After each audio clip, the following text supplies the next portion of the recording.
तो स्वागत है आप सभी का हमारे आज के इस एपिसोड में। आज हम लोग बात करेंगे वर्ल्ड ज्योग्राफी से कुछ 20 क्वेश्चंस के बारे में जो आपके अपकमिंग यूपीपीईटी एग्जाम्स के लिए काफ़ी ज़्यादा इंपॉर्टेंट है। तो अगर आप लोग यूपीपीईटी में ज्योग्राफी के सेक्शन से अगर वर्ल्ड ज्योग्राफी के सेक्शन से अपने क्वेश्चंस को सही करना चाहते हैं तो इस वीडियो को पूरा देख सकते हैं। Thank you. चलिए शुरू करते हैं आज का पहले क्वेश्चन से। तो हमारा आज का पहला क्वेश्चन है कि 90 ईस्ट रिज, ठीक है, 90 ईस्ट रिज नामक जलमग्न ज्वालामुखी कटक किस महासागर में स्थित है? तो इसके ऑप्शन है प्रशांत, अटलांटिक, हिंद या आर्कटिक। तो 90 ईस्ट रिज जो हमारा जलमग्न ज्वालामुखी है वो कहाँ स्थित है? तो हिंद महासागर में है, ठीक है। 90 ईस्ट रिज हिंद महासागर में है। नेक्स्ट बात करते हैं क्वेश्चन नंबर 2 की। इसका नोट्स भी है, थोड़ा सा देख लेते हैं कि 90 ईस्ट रिज की लंबाई जो है वो 5000 किलोमीटर है। यह कटक बंगाल की खाड़ी से शुरू होकर दक्षिण की ओर जाती है। इसकी औसत चौड़ाई लगभग 200 किलोमीटर है। नेक्स्ट है क्वेश्चन नंबर 2 कि अफ़गानिस्तान का हेलमंद, ठीक है, अफ़गानिस्तान का हेलमंद प्रांत किसकी खेती के लिए प्रसिद्ध है? तो अफ़गानिस्तान का हेलमंद जो प्रांत है वो किसकी खेती के लिए प्रसिद्ध है, ये क्वेश्चन है हमारा। तो तंबाकू, अफ़ीम, गेहूँ या कपास? तो अफ़गानिस्तान का हेलमंद, आप जानते हैं अफ़गानिस्तान में सबसे ज़्यादा अफ़ीम होती है, तो अफ़ीम के लिए ही प्रसिद्ध है। इसका एक्सप्लेनेशन देखते हैं। तो हेलमंद अफ़गानिस्तान के दक्षिण में स्थित है। क्षेत्रफल के आधार पर यह अफ़गानिस्तान का सबसे बड़ा प्रांत है। अच्छा भाई, तो हेलमंद प्रांत का कुल क्षेत्रफल 58,584 वर्ग किलोमीटर है। यह विश्व का सबसे बड़ा अफ़ीम उत्पादक क्षेत्र है।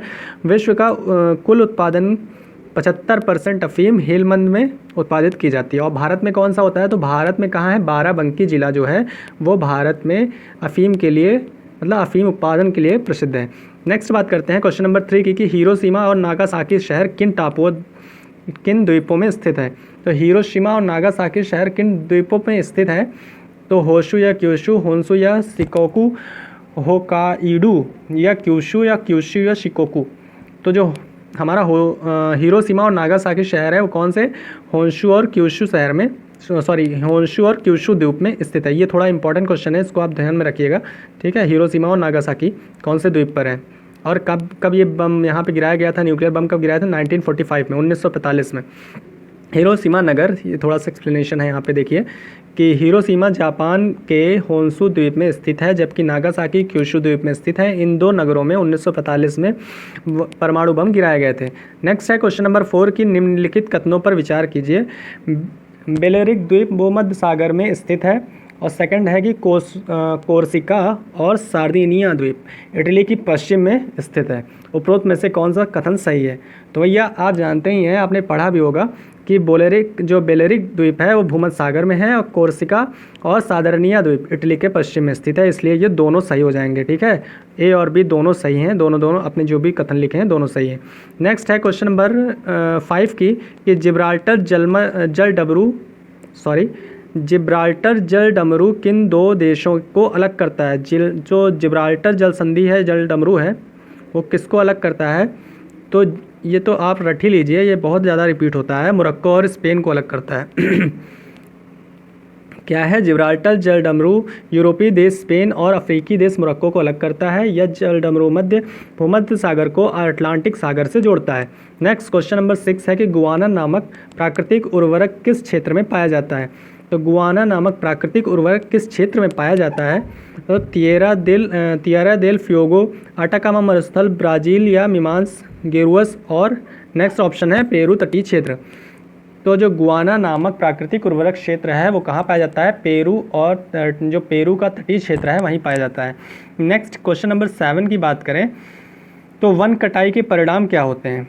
वन कटाई के परिणाम क्या होते हैं? आप सभी जानते हैं कि वन कटाई के क्या परिणाम होते हैं, इसका आंसर आपको बताना है। तो मृदा अपरदन में वृद्धि होती है। अच्छा भाई, भूमिगत जल का भंडारण और आकस्मिक बाढ़। तो वन कटाई के परिणाम क्या होते हैं? आकस्मिक बाढ़ भी हो जाती है, मृदा अपरदन भी होता है, लेकिन भूमिगत जल का भंडारण तो भैया नहीं होता है, तो ये ऑप्शन गलत होगा। 1 और 3 सही हो जाएगा। 1 और 3 सही है। अत्यधिक जल, इसको पढ़ लेते हैं थोड़ा सा, क्या लिखा हुआ है। अत्यधिक मात्रा में वन काटने के कारण मृदा अपरदन की वृद्धि हो जाती है, क्योंकि वनस्पति न होने के कारण मृदा की पकड़ धीमी हो जाती है। वर्षा के समय में वनस्पति न होने के कारण वर्षा का जल भूमि में पूरी तरह से रिस नहीं पाता है, जिस कारण आकस्मिक बाढ़ भी आ जाती है। नेक्स्ट क्वेश्चन नंबर 8 है कि लेटराइट मृदा का निर्माण किस प्रकार होता है?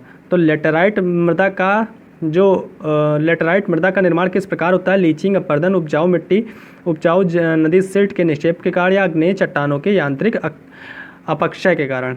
तो लीचिंग जो होता है, लीचिंग प्रक्रिया में नदियां अपने साथ उपजाऊ मृदा बहा कर लाती हैं और समतल मैदान में मृदा का निक्षेप कर देती हैं।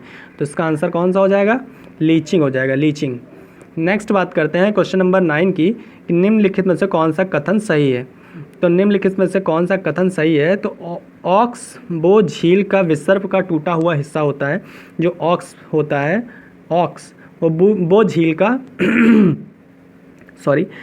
ऑक्स बो झील का विसर्प टूटा हुआ हिस्सा होता है। नदी के युवावस्था की विशेषता बाढ़ युक्त मैदान होते हैं। तो इसमें कौन सा ऑप्शन सही हो जाएगा? तो कौन सा होगा? बाढ़ युक्त नदी अंतिम समय में जो बाढ़ युक्त मैदान नदी की अंतिम अवस्था में दृश्यमान होते हैं। नदी की युवावस्था में गड्ढे, झरने व प्राप्त दृश्यमान होते हैं। तो दोनों सही हो जाएंगे यहाँ पे, ठीक है। नेक्स्ट बात करते हैं कि निम्नलिखित में से निक्षेपात्मक गतिविधियों का अवलोकन कीजिए। निक्षेपात्मक गतिविधियों का अवलोकन करना है। मोरेन का ग्लेशियल निक्षेप होता है, बर्चन का पवन निक्षेप या डेल्टा का फ्लूवियल निक्षेप। तो कौन सा होता है? तो इसमें जो मोरेन होता है वो ग्लेशियल निक्षेप होता है, और जो बर्चन पवन निक्षेप है और डेल्टा फ्लूवियल निक्षेप है। तीनों सही है। नेक्स्ट बात इसमें थोड़ा सा, तो मोरेन निक्षेप का निर्माण ग्लेशियर के क्षेत्रों में होता है, जबकि बर्चन निक्षेप का निर्माण पवनों के कारण होता है और डेल्टा का निर्माण नदियों के कारण होता है। नेक्स्ट क्वेश्चन है क्वेश्चन नंबर 11 की, ओरोजेनिक बल्ब किसका निर्माण करते हैं? जो ओरोजेनिक बल से किसका निर्माण होता है? तो ओरोजेनिक बल से किसका निर्माण होता है? ब्लॉक पर्वत, फोल्ड पर्वत या रेलिक्ट पर्वत? तो ओरोजेनिक बल से जो किसका निर्माण होता है? तो ब्लॉक पर्वत का निर्माण होता है और फोल्ड पर्वत का। कहाँ ऑप्शन है? ऑप्शन नंबर बी है, जो 1 और 2 दोनों, ठीक है। नेक्स्ट क्वेश्चन है क्वेश्चन नंबर 12 कि अफ्रीका में पेम्बा, जो अफ्रीका के पेम्बा जंजीबार द्वीप किसकी खेती व निर्यात के लिए प्रसिद्ध हैं? तो अफ्रीका का जो पेम्बा और जिंजाबार द्वीप है वो किसकी खेती के लिए है? लौंग की खेती के लिए प्रसिद्ध है। ये एनटीपीसी में आया था 2016 में, ये क्वेश्चन एनटीपीसी का है। नेक्स्ट क्वेश्चन की बात करते हैं कि समशीतोष्ण घास क्षेत्रों का क्या कहा जाता है? समशीतोष्ण घास क्षेत्रों को क्या कहा जाता है? तो मध्य एशिया में स्टपीज कहते हैं, सही है। उत्तरी अमेरिका में प्रेरी कहते हैं, ये भी सही है। दक्षिण अमेरिका में वेल्ड कहते हैं, ये गलत है, ठीक है। तो 1 और 2 सही हो जाएगा। नेक्स्ट बात करते हैं कि जो उत्तरी अमेरिका में कौन सी मुख्य नदियाँ रॉकी पर्वत से निकलती हैं? तो उत्तरी अमेरिका में कौन सी नदियाँ मुख्य नदियाँ हैं जो रॉकी पर्वत से निकलती हैं? तो कौन कौन सी हैं? मिसिसिपी, मिसौरी, कोलोराडो या रियो ग्रांडे या कोलंबिया? तो इसमें भैया मिसौरी तो निकलती है, ठीक है। कोलोराडो ही निकलती है, कोलोराडो और कोलंबिया, ठीक है। ये मिसौरी, कोलोराडो और कोलंबिया। कौन सा ऑप्शन है? Option number B. Option number B सही होगा। मिसौरी, कोलोराडो और कोलंबिया नदी जो होती है वो उत्तरी अमेरिका से निकलती है, उत्तरी अमेरिका के रॉकीज पर्वत से निकलती है। और क्वेश्चन नंबर 15 है यहाँ पे कि मिस्ट्रल मध्य फ्रांस निम्नलिखित में से स्थानीय हवाओं व उनके क्षेत्रों का सही मेल बताना है। तो मिस्ट्रल जो कहाँ बहती है? मध्य फ्रांस, एल्प्स व भूमध्य सागर में सिरोको, उत्तरी अफ्रीका व दक्षिण यूरोप में चिनूक रॉकी पर्वत पर, या हार्मेंट कहाँ पे? मध्य अफ्रीका में। तो मिस्ट्रल जो है वो मध्य फ्रांस, अल्प्स, ये भी सही है। सिरोको जो है उत्तरी अफ्रीका या दक्षिण यूरोप में बहती है, सही है। चिनूक जो हेलीकॉप्टर है वो हम लोग यूएसए से लेके आए हैं ना, तो वो भी रॉकी पर्वत भी यूएसए में ही है, मतलब कि नॉर्थ अमेरिका में है, तो ये भी सही हो जाएगा। हार्मेंट जो है वो मध्य अफ्रीका में है। तो ये चारों सही है, उपरोक्त सभी हो जाएगा। और इस तरह से इसका थोड़ा सा नोट्स देख लेते हैं।